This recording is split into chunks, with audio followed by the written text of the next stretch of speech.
Alright guys, I just want to shoot a short video, basically just a small recruiting update. I've already put out a short with the update for tomorrow. Y'all know we got some big news coming. Class should start looking a little better, a little more improved. It looks like recruiting's starting to improve some. I think it's been decent. Turn left onto Cherokee Drive. Sorry, I got to multitask here. I'm on the job. Anyway, so yeah, Eugene Wilson probably getting, picking up in the class tomorrow. That's going to boost our average up over a 9.0. Mullen and our last three coaches pretty much average around that 8.9 to 9.0 rating as far as the average star rating per prospect for the class. And you see where that's kind of gotten us over the last 10 years as far as the talent on this roster. It's good for about 9 to 10 wins a year, maybe a big bowl game. But it's not going to compete for championships, not going to compete with Georgia. Mullen was a really good X's and O's coach, and he had top 9 to 12, 13 classes. Now we know a lot of those kids never even got into school because of grades, behavior issues as far as, off the field stuff. Getting arrested, etc. But still, the classes were still top 13. Muschamps were top. He had some top 5 classes, and I think that's why he had some success right off the rip, because a lot of those guys produced real young. But then his classes, again, 12th, 13th. And you see where that got us. In the SEC, that just does not get it done, guys. That does not produce teams that win a lot of games. Kirby Smart. I hate Georgia just like the rest of you guys. Can't stand them. I think they're pathetic, pounding their chests. They haven't won a title since 1980 until now. So it took them that long just to win another championship. And to be honest with you, I bet they don't get another one. I don't see them winning more than one. It took them several years just to get the one on top 3, top 2 talent. So their coaching is seriously lacking. Kirby Smart's a terrible game day coach. And he'll even tell you straight up, coaching doesn't win championships. Players do. Talent and players do. He says it over and over. Recruiting, you're coaching tenure at a school lives and dies by recruiting top 5-star players. He'll tell you every day. He's had several interviews. Nick Saban's told people the same thing. All these coaches that come out and say that, the reason they're able to admit that is why they're able to get it done on the trail, because, guys, they don't care. They're cold-blooded killers on the trail. We can't be, in denial about that kind of stuff and be like, well, we want guys that want to be Gators. I want guys, I don't care, I want them to love being a Gator when they get there, but I want to get them no matter how we get them. What we got to do, got to go after them, get in these living rooms, convince these parents, I think a lot of Florida's problem is the selling division when they, look, guys, when you get on campus, we're going to take care of you. Anthony Richardson was just at a dealership getting a brand new car. We're taking care of that kid, you know what I mean? Not just us, but, sponsors and so on. So, again, I'll get off my soapbox. A lot of people say it's too negative, but it's just honesty, man. It's real, being realistic about where we are as a staff and what we're doing. I am actually having a more positive outlook on the staff. I'm happier with where we're trending now. I do think we're trending towards a top probably 9th to 15th, somewhere in there as a class, which again is not as bad as where I thought we were going to end up a few weeks ago, but it's not where we need to be, and it's not good enough for Florida. But I do think it's good enough to keep us competitive and give us that 9 to 10 wins over the next 2 seasons, as long as he keeps building on that. Now, do I think we're going to compete with the top teams in the SEC? No, I don't. I don't even know if we'll make it to the SEC championship game in the next 2 to 3 years. I don't see it happening unless something drastically changes. But I do think this is going to be a really good class. I do think it's going to have a much higher floor than any of the other classes we've had in recent memory. And I do think everybody will qualify and get into school. My goal now, I would really love to see Florida finish with a 9.1, 9.2 average. Man, that would be awesome. Awesome. Big improvement from where we've been. Even if it does end up being a top 9 class, the 10th ranked class, the average is what we need to look at, because that's big. That is a big improvement over where we've been. And it looks like we're getting a lot of those mid to low 4-star guys. instead of just a bunch of 3-star guys. We dropped a guy, added one, another blue chipper, and TJ Searcy. So this class is actually improving a little bit. You get Wilson, DeQuavius Story, 2 elite 4-star wide receivers. I watched Story's film. I think he's a good take. I don't know where people are getting this stuff from that he's not a good take. He's a blue chip prospect. Worst case scenario, he's an athlete. He gets on campus and moves to safety. But I'd like to see him start at wide receiver. I actually think he'll do well there. He looks like a big, strong kid, big, stiff arm. Doesn't get brought down very easily. Looks like he's got pretty good burst and some wiggle. He might end up being a possession wide receiver, but guys, some people in recruiting think every prospect's got to be sub 4.40 and sub 10 something 100-meter dash. I think that's just ridiculous. Everybody knows there's support role players on a roster. You're going to have support wide receivers. You're not going to have every guy's not going to be a game breaker. You're going to have possession receivers that are productive guys at Florida. They can finish with 500-600 yards in a season, 4 or 5 touchdowns.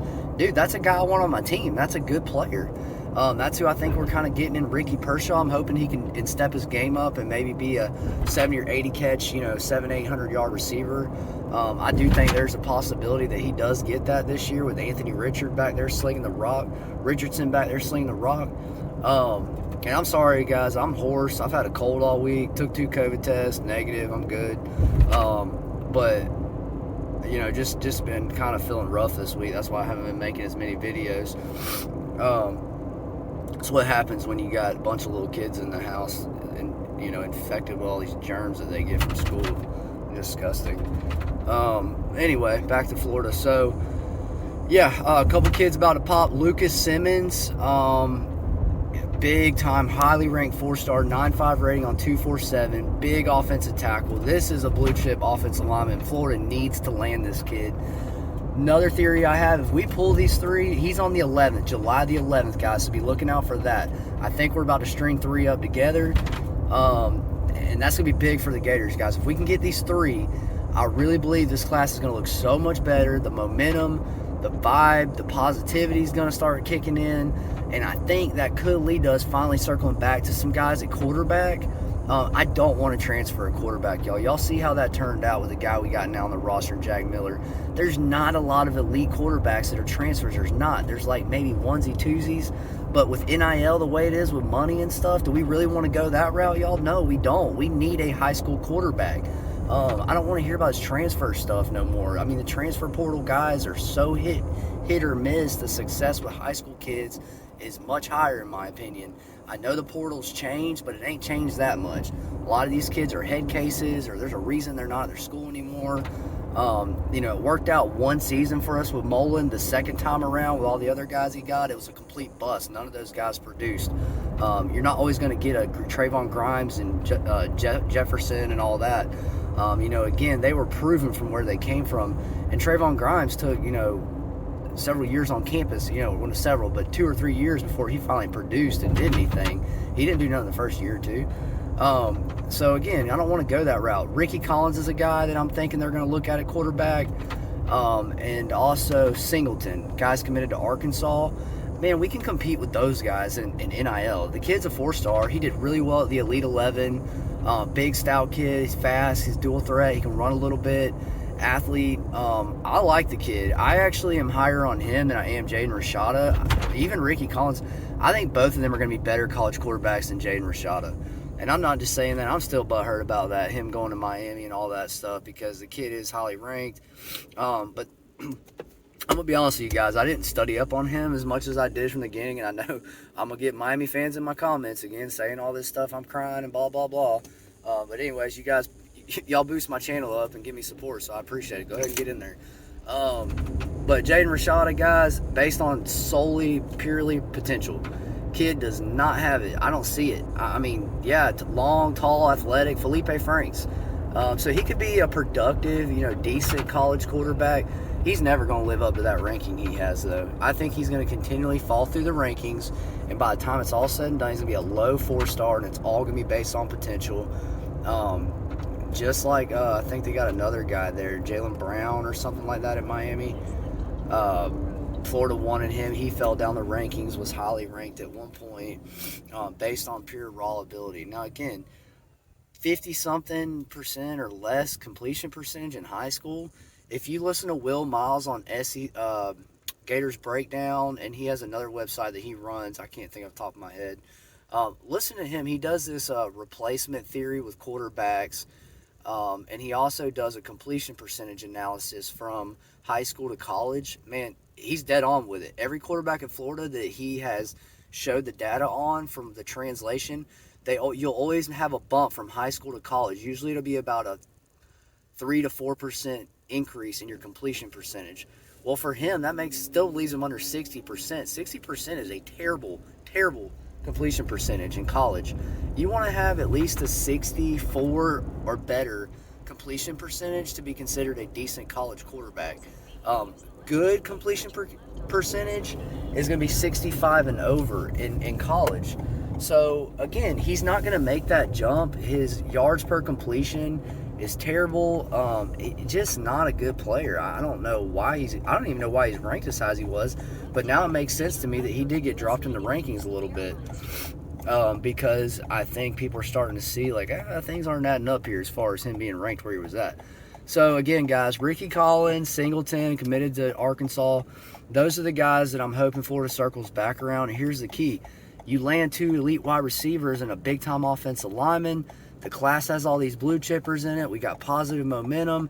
You offer the kid a good NIL deal, he's probably going to come. So I do still think that we are going to land a quarterback in this class. I'm not giving up on it. They're working behind the scenes. I guarantee you they're talking to these kids. We just don't know it yet. They'll pull something out of their sleeve. I think we end up getting one, guys. And I don't want it to be another Max Brown, even though I'm pretty high on that kid too, being a low-ranked guy. This class needs to have a blue-chip 4-star quarterback in it. And I believe we will have one, because I just don't see us having all these great offensive line recruits and wide receivers without a quarterback to throw the ball to them. And you don't want to have that in the later half of recruiting season. It comes up on signing day. That's how we might end up losing some of these kids. So we need to get a quarterback quick, because these guys may not stick. They might flip to other schools if you don't have a quarterback in the class. That is the leader of any recruiting class, is a quarterback. So I believe before the season starts, you're going to see something just come up kind of out of left field, out of nowhere on a quarterback. And I believe he flips to the Gators. I'm not going to say who I think it is yet. It's probably one of the two. I'm not sure which one. But, again, I think we'll circle back on somebody. I just want to get that content out there today on the recruits. A little update on recruiting, what was going on recently, what I've been reading. Peterson is a big reason we got TJ Searcy. So Peterson's pulling his weight on the staff. The guy that's the weakest link so far to me in recruiting is Bateman. He is failing epically. We have no linebackers committed, not a single linebacker prospect interested in Florida. They've all committed elsewhere. We've lost and whiffed on all of them. Again, that hurts. We need linebackers. Linebacker, we've had transfers. We're going to be thin after this season. We're going to be fine at linebacker. I think we're going to be really good up front as far as that position goes. But we need linebackers next year in that recruiting class. We can't whiff on linebackers again after this year. I mean, I think we could get away with taking one, maybe a transfer. We'd be okay till next year. But next high school recruiting class, he can't do it. So he's kind of the weakest link. I think Jaluke's doing okay on the trail. We're still in it for Cedric Baxter. Napier's a beast on the trail, but he can't do it all by himself. I think the people, like Katie Turner and these girls are doing a great job on these visits. We're getting rave reviews about every visit.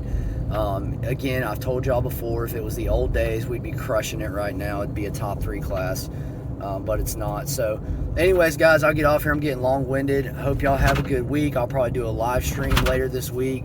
Gonna start getting into the season, getting into the games and opponents, and get off of this recruiting stuff. Unless we get a commitment, we'll do a video, a recap video or announcement video of the recruit. Other than that, we're gonna just start gearing towards the season. SEC Media Days are coming up this month. Should have 3 guys on the roster that'll be there for that. Y'all have to go check it out, see what kind of comments we get. That's always interesting. And then again, so we'll get into the season. You guys have a good day. Go Gators.